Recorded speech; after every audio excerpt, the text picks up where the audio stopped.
यदि किसी डॉक्टर ने कोरोना की पॉजिटिव रिपोर्ट आने पर मरीज को यह बताया कि उसको कोरोना है और मरीज की मृत्यु हो गई, क्या होगा डॉक्टर का? क्या डॉक्टर दोषी होगा? या किसी डॉक्टर ने किसी मरीज को यह बताया कि हो सकता है उसे कोरोना हो, या यह भी हो सकता है कि उसे कोरोना ना हो, उसको कोरोना की जांच करानी पड़ेगी, यह सुनकर मरीज की सदमे से मृत्यु हो गई, क्या डॉक्टर दोषी होगा? या किसी डॉक्टर ने किसी मरीज को छींक खांसी बुखार आने पर यह कहा कि तुमको कोरोना है, और निश्चित होकर यह कहा कि तुमको कोरोना है, और यह सुनकर मरीज की सदमे से मृत्यु हो जाती है, तो क्या डॉक्टर दोषी होगा?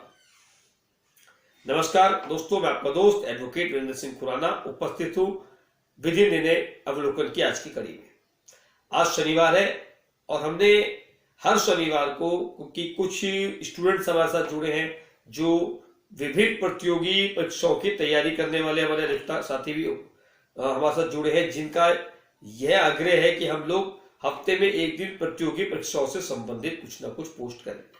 तो हमने यह निश्चय किया है कि हर शनिवार को प्रतियोगी परीक्षाओं से संबंधित कुछ ना कुछ पोस्ट करेंगे, जिसकी कड़ी में आज हम एक प्रॉब्लम लेकर आए जो अक्सर प्रतियोगी परीक्षाओं में पूछी जाती है। अक्सर यह पूछा जाता है कि यदि किसी डॉक्टर ने, किसी चिकित्सक ने किसी मरीज को यह बता दिया कि उसको यह बीमारी है, कैंसर है, और सुनकर मरीज की अगले दिन मृत्यु हो गई सदमे से, तो क्या डॉक्टर दोषी होगा? इस प्रकार की प्रॉब्लम अक्सर पूछी जाती है। आज हम इसी प्रॉब्लम पे आधारित लेकर आए हैं समस्या कि यदि कोरोना पीड़ित को यह बता दिया जाए कि उसको कोरोना है, तो क्या डॉक्टर दोषी होगा? या बिना जांच के डॉक्टर यह बोल दे कि आपको कोरोना है, किसी जांच के लिए, रिपोर्ट को के लिए कहीं सैंपल नहीं भेजे, कोरोना है, तब क्या डॉक्टर दोषी होगा? आइए इसका विश्लेषण करते हैं। इसका विश्लेषण करने के लिए हम लोगों को भारतीय दंड संहिता की धारा 93 देखनी पड़ेगी, सेक्शन 93। क्या कहता है 93 सेक्शन? आइए धारा 93 कहती है, सद्भावपूर्वक दी गई संसूचना, सद्भावपूर्वक दी गई संसूचना उस अपहानि के कारण अपराध नहीं है जो उस व्यक्ति को हो जिसे वह दी गई है, यदि वह उस व्यक्ति के फायदे के लिए दी गई हो। अब इसमें दृष्टांत दिया गया का, एक शल्य चिकित्सक एक रोगी को सद्भावपूर्वक यह संसूचित करता है कि उसकी राय में वह जीवित नहीं रह सकता, इस आघात के परिणाम स्वरूप उस रोगी की मृत्यु हो जाती है। कार ने कोई अपराध नहीं किया है, यद्यपि वह जानता था कि उस संसूचना से उस रोगी की मृत्यु कारित होना संभाव्य है। धारा का जो दृष्टांत दिया गया है, धारा क्या कहती है? धारा कहती है सद्भावपूर्वक दी गई संसूचना, यानी कि पहला तत्व इसका क्या हुआ इस धारा के लिए, यदि इसका लाभ लेना है कि वह सूचना सद्भावपूर्वक दी गई हो।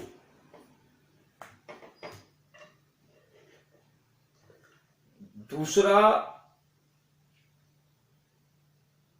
उस व्यक्ति के फायदे के लिए हो,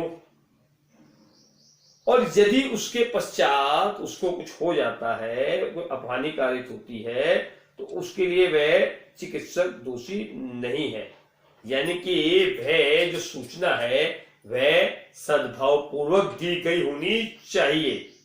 और दृष्टांत से ये और अधिक क्लियर हो जाता है कि यदि ऐसी संसूचना किसी डॉक्टर ने, मान लीजिए, किसी को दी, और जो जानता है कि उसको नुकसान भी हो सकता है, लेकिन उसे देना आवश्यक है, उसे देने के, सूचना देने के परिणाम स्वरूप कोई नुकसान हो जाता है, तो डॉक्टर इसके लायबल नहीं होगा।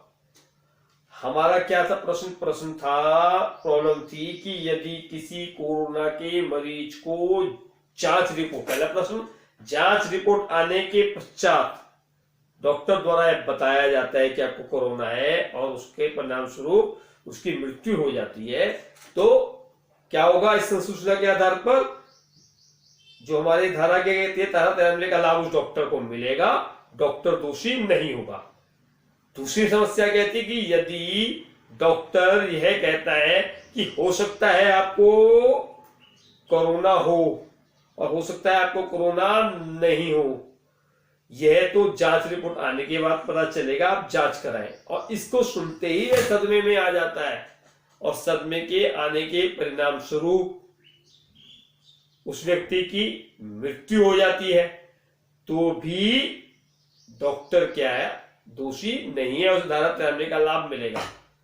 लेकिन लेकिन लेकिन यदि वह चिकित्सक बिना किसी जांच रिपोर्ट के सिर्फ बुखार आने पर यह कहता है, कोई है नहीं कहता कि आप सैंपल लेंगे, आपकी जांच की जाएगी, सिर्फ यह कहता है कि मैं बिल्कुल इससे संतुष्ट हूं कि आपको कोरोना है और आपको कोरोना हो गया है, आपका बुखार बहुत तेज है, मैं 100% श्योर हूं कि आपको कोरोना हो गया है, तब उसे धारा का लाभ नहीं मिलेगा, क्योंकि इसके लिए एक प्रेस्क्राइब फॉर्मूला है कि इसकी रिपोर्ट आएगी, जांच होगी, पूरा एक जांच बना रखी है। और बिना जांच के डॉक्टर को कोई अधिकार नहीं है अपना ओपिनियन देने का। यदि इस आधार पर अपना ओपिनियन देते हैं तो डॉक्टर को धारा 93 का लाभ नहीं मिलेगा। या जानबूझकर कोई ऐसी है कि सूचना सद्भावपूर्वक होनी चाहिए, जानबूझकर यदि कोई सूचना ऐसी दी जाती है या ऐसा कोई कृत्य किया जाता है तो वह इसमें लाभ पाने का अधिकारी नहीं होगा। इस संबंध में माननीय उच्चतम न्यायालय ने, ऑनरेबल सुप्रीम कोर्ट ने एक महत्वपूर्ण निर्णय पारित किया, जो निर्णय इस संबंध में काफी अधिक अच्छा माना जाता है, वह काफी अधिक प्रतियोगी परीक्षाओं में भी पूछा जाता है। वह निर्णय है Jacob Matthew versus state of Punjab and other. इसमें ना सिर्फ डॉक्टर्स के लिए बल्कि प्रोफेशनल्स के लिए काफी अच्छा कहा गया है। ऑनरेबल सुप्रीम कोर्ट ने कहा है, a lawyer does not tell his client that the client shall win the case in all circumstances. A physician would not assure the patient of full recovery in every case. एक surgeon भी यह नहीं कह सकता है, guarantee नहीं दे सकता है सर्जन की आप ठीक ही हो जाएंगे। और इस प्रकार माननीय उच्चतम न्यायालय ने यह कहा है कि यदि कोई सद्भावपूर्वक कार्य किया जाता है, सद्भावना अगर उसमें दिखाई दे रही है और कोई ऐसा फैसला भी जो डॉक्टर लेता है तो उसे धारा 93 का लाभ मिलेगा। लेकिन वही प्रश्न हमारा है कि यदि सूचना सद्भावपूर्वक नहीं है तो धारा 93 का लाभ नहीं मिलेगा। अधिकतर जब क्वेश्चन आता है, प्रॉब्लम आती है, तो सबसे पहले कहीं घुमा के सबसे पहले यह देखना बड़ा आवश्यक है कि क्या प्रॉब्लम में दिया क्या है, सद्भावपूर्वक दी गई है या नहीं दी गई है। और प्रत्येक उसको इस क्राइटेरिया में भी देखना बड़ा आवश्यक है प्रॉब्लम को, कि क्या इस प्रॉब्लम के लिए डॉक्टर ऑथराइज था इस ऐसा ओपिनियन देने के लिए। कोरोना की जांच रिपोर्ट आ गई, जांच रिपोर्ट आने के बाद बताया गया कि आपको कोरोना है, समझ में आता है।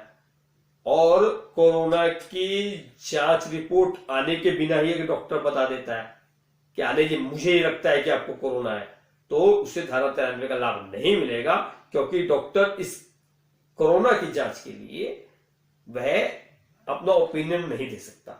रिपोर्ट पे ओपिनियन यदि दिया जाता है तो डॉक्टर रिपोर्ट देखकर ओपिनियन दे सकता है, लेकिन बिना रिपोर्ट के यदि ओपिनियन दे रहा है तो बिना रिपोर्ट के ओपिनियन नहीं दे सकता। यह बड़ा सावधानी पूर्वक देखा जाना चाहिए। अब एक प्रश्न और उठता है कि जब इस धारा में यह कहा गया है कि सूचना उसके फायदे के लिए हो, तो कई बार मृत्यु की सूचना या बीमारी से बता देना कि कुछ समय ही आपके पास बचा है, यह भी डॉक्टर का कर्तव्य बन जाता है, क्योंकि कई ऐसे कार्य होते हैं कि जो व्यक्ति को करने होते हैं। मान लीजिए कोई अपनी संपत्ति की वसीयत ही करना चाहे, वो कर सकता है, तो आप यह नहीं कह सकते हम लोग की सूचना लाभकारी नहीं होती। पहला बिंदु में देखना है कि क्या डॉक्टर ने सद्भावपूर्वक सूचना दी, और लाभ वाली हर एक फैक्ट्स में देखी जाएगी। इसलिए जब भी कोई प्रॉब्लम एग्जाम में भी आती है जब भी कोई प्रॉब्लम आती है सबसे पहले यह देखना आवश्यक है कि प्रॉब्लम के तथ्य क्या है। कई बार आंख बंद करके हम लोग सोचते हैं कि धारा 93 का दृष्टांत होगा और ये समस्या उसी पे आधारित है और हमने सीधा कह दिया डॉक्टर धारा 93 का लाभ पाने का अधिकारी है। तो हर बार ऐसा नहीं हो सकता, इसलिए जब भी यह समस्या आए तो आप इसको बड़े ध्यान से मनन करके तब इसका उत्तर दें। इस शनिवार हमने इस प्रॉब्लम को लिया, हर शनिवार हम किसी न किसी प्रॉब्लम को लेंगे। हम लोग निरंतर आपके मध्य में वीडियो लेके आ रहे हैं। हमने परिवार न्यायालय की श्रृंखला प्रारंभ की गई है। एनआई एक्ट की भी हमारे साथ साथ चल रही थी, लेकिन थोड़ा सा वो रुक गई है। जैसे परिवार न्यायालय का हमारा सेक्शन 7 खत्म होगा, हम एनआई एक्ट की पुनः एनआई एक्ट का जो हमारा छूटा हुआ है उसको आगे बढ़ाएंगे और विभिन्न निर्णयों को लेकर भी आपके समक्ष आएंगे। यदि आप हमारे चैनल में पहली बार आ रहे हैं या आपने किसी भी कारण से हमारा चैनल सब्सक्राइब नहीं किया है, आप हमारे चैनल को सब्सक्राइब करें, लाइक करें, शेयर करें। निकट भविष्य में बहुत अच्छे आपके जजमेंट लेके आने वाले हैं, जिसके लिए आपका साथ सहयोग की आवश्यकता है। धन्यवाद, नमस्कार।